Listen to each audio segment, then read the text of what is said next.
महत्त्वाची बातमी आहे। अंजली दमनिया आणि जितेंद्र आव्हाड यांच्याकडे अजित पवारांबाबत पुरावे आहेत का, असा सवाल सुनील शेळके यांनी केलाय। दमनिया आणि आव्हाड आरोप करून तोंडसूक घेतायत अशी टीका देखील शेळके यांनी केली आहे। अजित पवार अपघात प्रकरणामध्ये हस्तक्षेप करणार नाहीत असं देखील आमदार सुनील शेळके यांनी म्हटलंय। जितेंद्र आव्हाड आणि अंजली दमनिया यांच्याकडे पुरावे आहेत का, असा सवाल त्यांनी केला।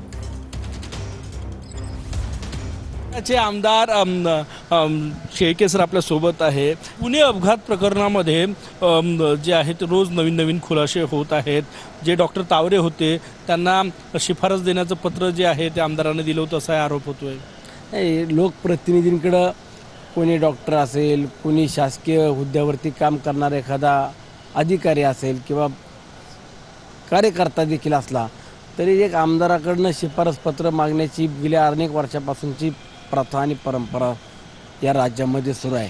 आणि कार्यकर्त्याला किंवा एखाद्या शासकीय अधिकारी कर्मचाऱ्याला विश्वासात ठेवणं किंवा त्यांना थोडंसं आपलंसं करणं याकरता शिफारस पत्र हे प्रत्येक आमदार देत असतो। अंजली दमनिया असो किंवा जितेंद्र आव्हाड असो, थेट अजितदादांवर आरोप केलेले आहे की पुणे पोलीस आयुक्तांना फोन केल्याचा आरोप केलेला आहे। त्यांच्यावर कुठले पुरावे असतील त्यांनी सादर करावे। कारण नसताना उगाच अजितदादांवरती हल्लीच्या काळात आपण पाहतो तोंडसूक घेण्याचा बरेच जण प्रयत्न करतायत। ठीक आहे, परंतु दादा असल्या कुठल्याच प्रकरणाला पाठीशी कधीच घालणार नाही ही अख्ख्या महाराष्ट्राला देखील ज्ञात आहे।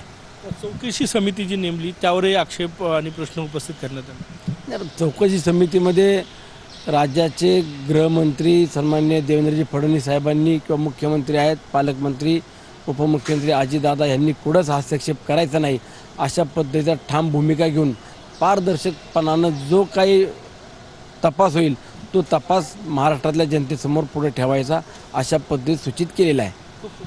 कॅमेरामॅन साईसह गजानन उमाटे, TV9 मराठी, नागपूर।